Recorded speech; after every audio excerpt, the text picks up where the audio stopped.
آزان تو پہلے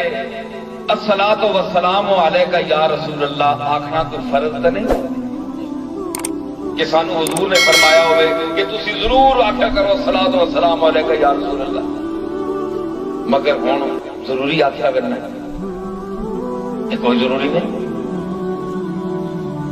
نہ حضور دے دور جو ہے نہ بعد جو ہے، اے ساڈے گولڈ شریف اج تک نہیں ہو جائے، صرف مطلق آزان دیتی ہوئی نہیں، کیا اسی بابی نا یا اسی منکر عزت رسول نعوذ باللہ، لیکن سلف کا طریقہ ہی نہیں آیا۔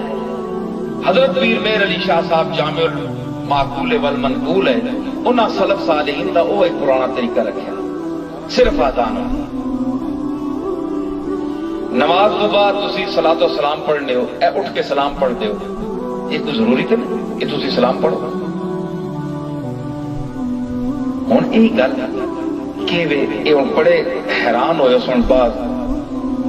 بریلوی یا اے حضرات بھائی میں کی گل کر گیا، لیکن گل انصاف نال تے غور نال ویکھیا کرو، انصاف دونوں پاسے چاہیے۔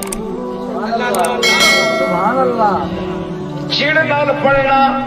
ہر آزان تو پہلے الصلاۃ والسلام علیکہ یا رسول اللہ، اس کا کوئی فائدہ نہیں۔ مخالفت ہے کہ بابی تنگ ہوئے گا، دیوبندی تنگ ہو گیا، پیڑ پائے گی، اس کا کوئی فائدہ نہیں۔ اے پیڑ والا صلاۃ و سلام حضور قبول نہیں فرمانے،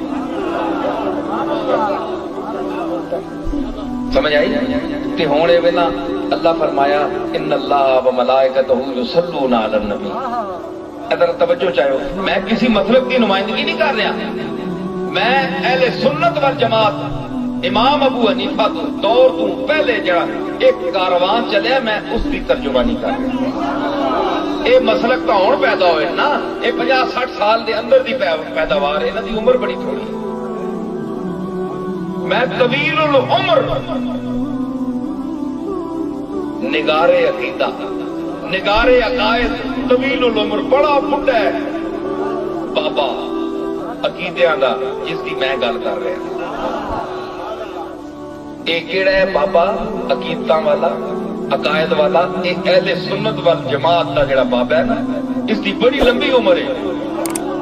میں اس کی گل کر رہا کہ اگر اللہ فرماتا ہے، اے سنو ذرا جلدی جلدی چلو کہ پھر اسا سفر واپس بھی بھیجنا ہے گوڑ لے، کہ تسی درود پڑھو نبی تے،